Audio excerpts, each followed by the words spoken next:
I, 28F, discovered that my husband Mark, 30M, has been cheating on me with my best friend Sarah, 29F, for the past year. Mark and I have been married for 5 years and have a 2-year-old daughter, Emily.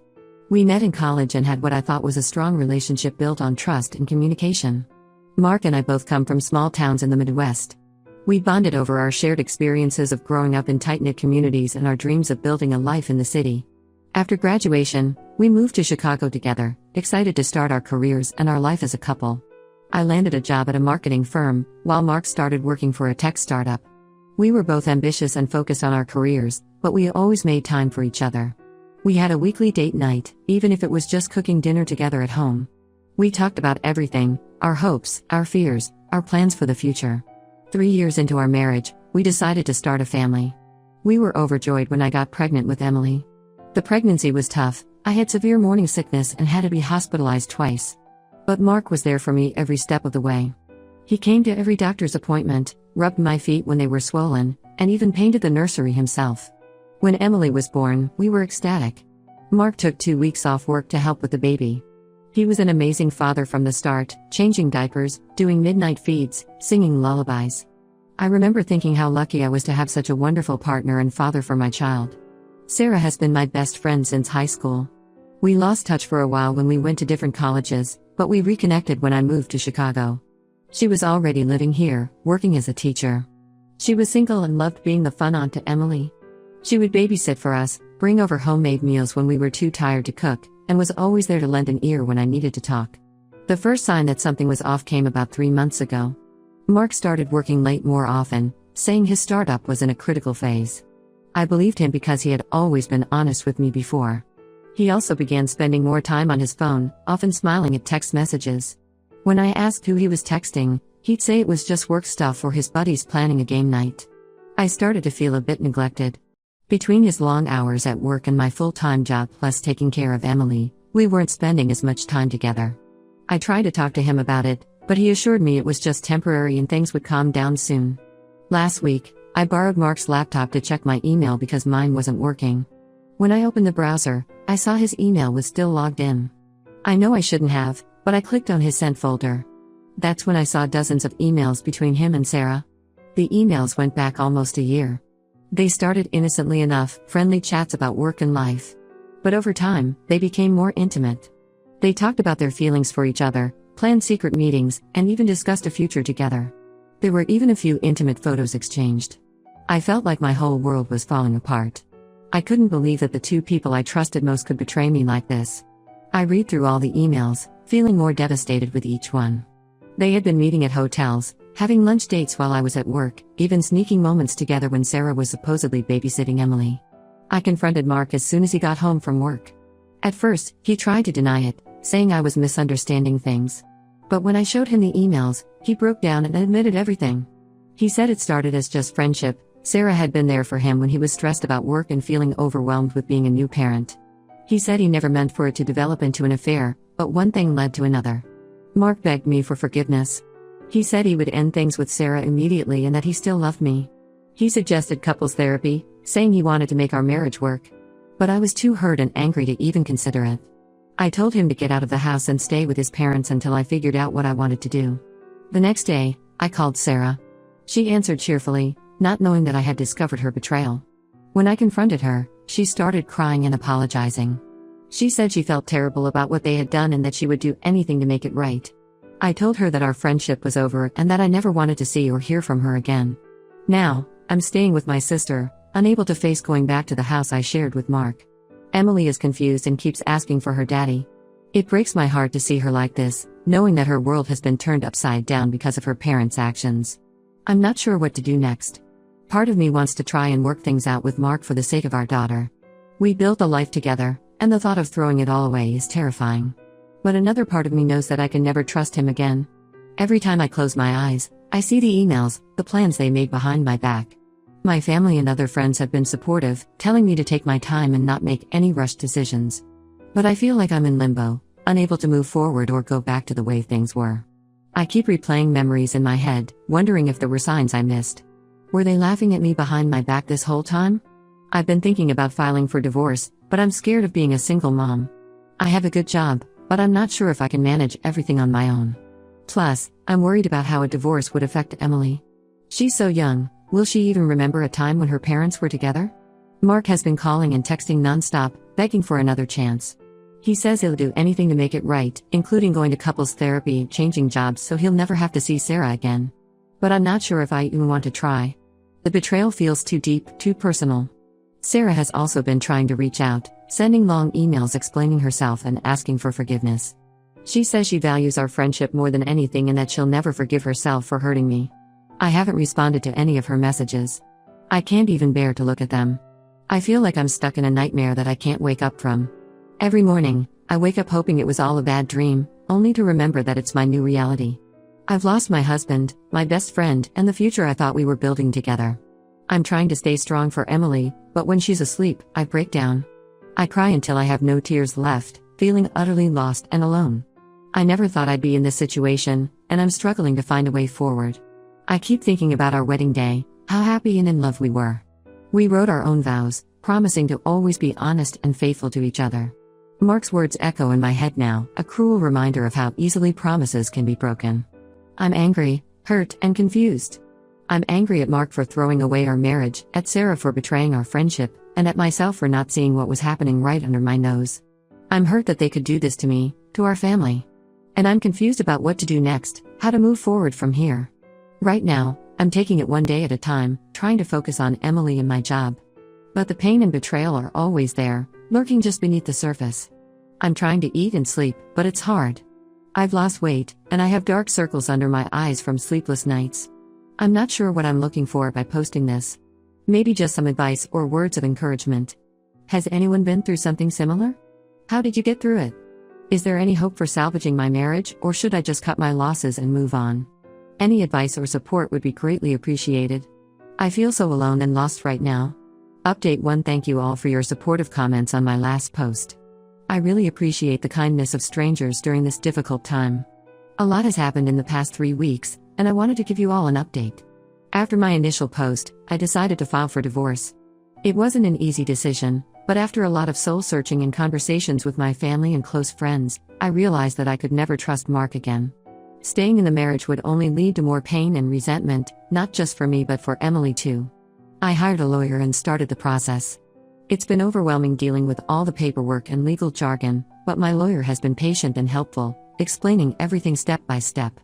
We're working on the division of assets and figuring out a custody arrangement for Emily. Mark didn't take the news well. He showed up at my sister's house late one night, clearly drunk.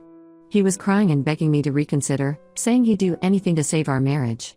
He tried to force his way into the house, which scared Emily. I had to call the police to remove him from the property. It was a messy and emotional scene that left me feeling even more certain about my decision to end our marriage. The real shock came a few days later when I received a call from Sarah's husband, Tom, 31M.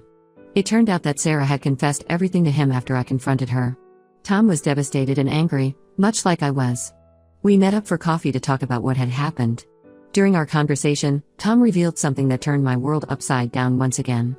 Apparently, this wasn't the first time Sarah had cheated on him. She had a history of affairs, including one with her boss a few years ago. Tom had forgiven her then, thinking it was a one-time mistake. He showed me text messages and emails he had found, proving Sarah's pattern of infidelity. But here's where it gets even more complicated. Tom told me that Sarah is pregnant, and she's not sure if the baby is his or Mark's. The timing lines up with both her relationship with Tom and her affair with Mark. I felt like I had been punched in the gut all over again. The thought of my soon-to-be ex-husband potentially having a child with my ex-best friend was almost too much to bear. I immediately called Mark and confronted him about the pregnancy. He broke down and admitted that he knew about it but was too afraid to tell me. He said he wasn't sure what he was going to do if the baby turned out to be his. He apologized again, saying he never meant for things to get this complicated. This new information has made the divorce proceedings even more complex. My lawyer is now pushing for a paternity test to be included in the divorce agreement. If the child is Mark's, it will affect child support and custody arrangements for Emily. We're also discussing the possibility of a morality clause in the custody agreement, which would prevent Mark from having Sarah around Emily during his parenting time.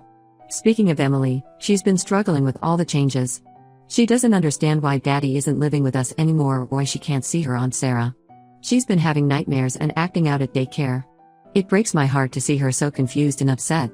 I've been trying to explain things in a way she can understand, but it's hard to know how much she really comprehends. I've been seeing a therapist to help me cope with everything. It's been helpful to have someone to talk to who isn't involved in the situation. She's been helping me work through my anger and betrayal, and focus on healing and moving forward. We've been discussing strategies for co-parenting with Mark and how to help Emily adjust to our new family dynamic. Mark has been trying to make amends.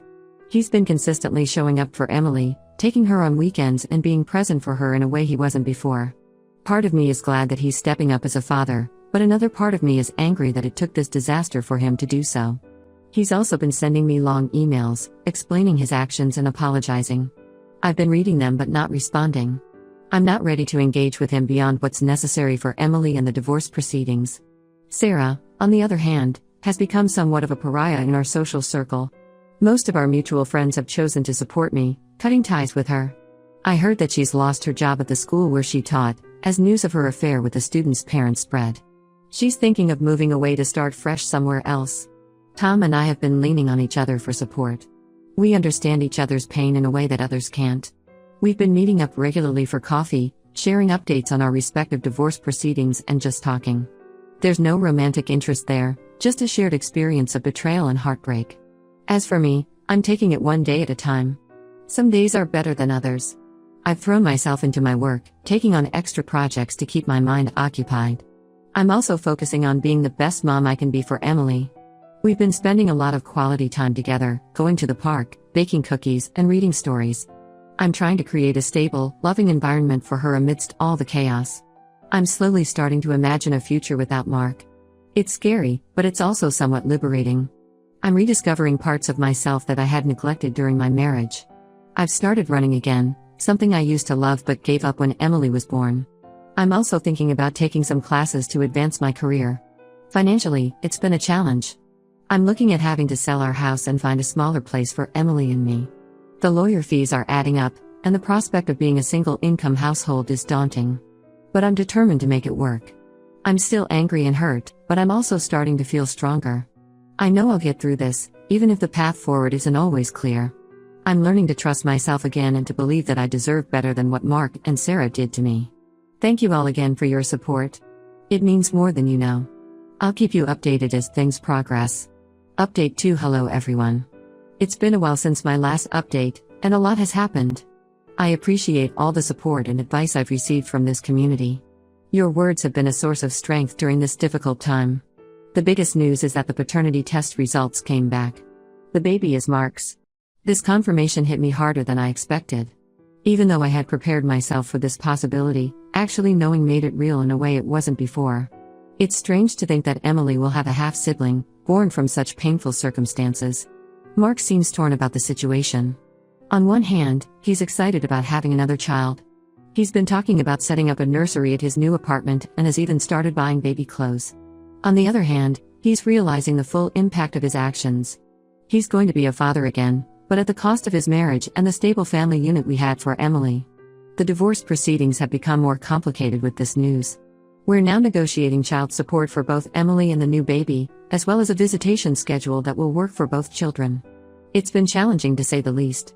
There have been heated arguments and tense meetings with our lawyers. Sarah has decided to keep the baby. She and Tom are getting a divorce as well. Tom couldn't get past the betrayal, especially now that the child isn't his. I can't blame him. He's moved out of their shared apartment and is staying with a friend. Sarah reached out to me, asking if we could talk. After much hesitation, I agreed, more out of curiosity than any desire to reconcile. We met at a neutral location, a quiet cafe in a part of town neither of us frequents. Our meeting was tense and emotional. Sarah looked different, tired and drawn, her pregnancy now visible. She apologized again, crying as she explained how she never meant for any of this to happen. She said she's always struggled with self-esteem issues and that the affairs were her way of feeling valued and desired. She talked about her difficult childhood, growing up with an alcoholic father and a mother who was never there emotionally. I listened, but I couldn't find it in me to forgive her. Her explanation, while sad, didn't excuse her actions.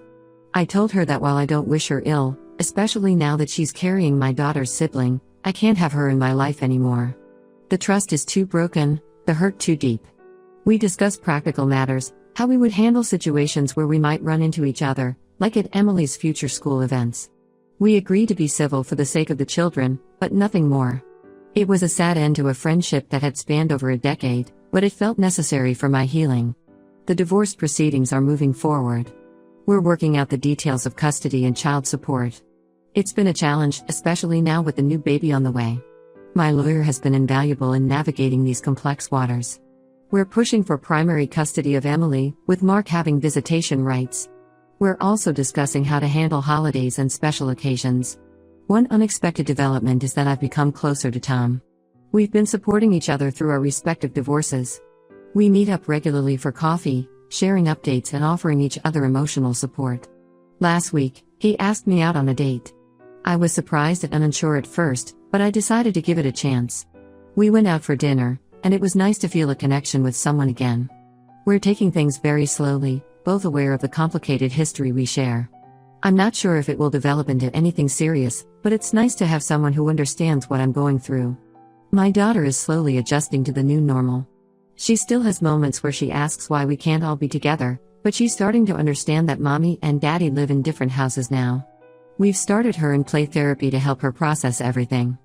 Her therapist says she's doing well, all things considered, but that it will take time for her to fully adjust. As for me, I'm doing better. The anger is still there, but it's not as all-consuming as it was before. I'm focusing on rebuilding my life and creating a new future for myself and Emily. I've started taking an art class in the evenings as a way to express myself and meet new people. It's been therapeutic to channel my emotions into painting. Work has been a saving grace. I threw myself into a big project, and it's been paying off. I recently got a promotion, which has been a much-needed boost to my confidence and financial security. The extra income will help as I navigate life as a single mom. I've also been reconnecting with old friends who I had lost touch with during my marriage. It's been nice to rebuild these relationships and remember who I was before I became Mark's wife or Emily's mom.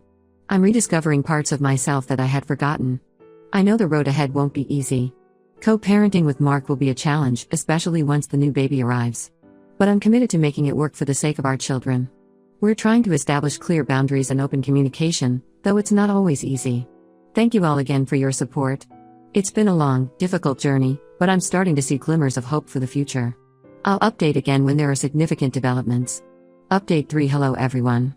It's been 6 months since my original post, and I wanted to give you all a final update on my situation. The divorce is now final. It was a long and sometimes contentious process, but it's done. Mark and I have a co-parenting agreement in place for Emily, and we've both committed to making it work for her sake. We have joint custody, with Emily living primarily with me and spending every other weekend and one evening a week with Mark. Sarah gave birth to her and Mark's baby boy last month. They named him Nathan. It was a difficult moment for me, knowing that my ex-husband had a child with my ex-best friend. But I'm working on accepting it as part of our new reality. Emily is excited about being a big sister, even if the circumstances are complicated. She's met Nathan a couple of times during her visits with Mark, and she seems to like him. Co-parenting with Mark has its challenges, but we're managing. We communicate mainly through a co-parenting app, which helps keep things civil and focused on Emily. He's been consistent with his visitation and child support, which I appreciate. We've had a few disagreements about parenting decisions, but we're learning to compromise and put Emily's needs first. Sarah and I have no contact beyond what's absolutely necessary regarding the children. It's better this way. She's struggling as a single mom, from what I hear. She moved to a smaller apartment and had to take a lower-paying job at a different school district. But that's not my concern anymore. I've learned to set boundaries and focus on my own healing. As for Tom and me, we've decided to just be friends. We went on a few dates, but we realized that while we have a strong connection due to our shared experiences, we're both still healing and not ready for a serious relationship. We still meet up occasionally for coffee and to check in on each other, but that's it. I'm grateful for his friendship and support throughout this ordeal.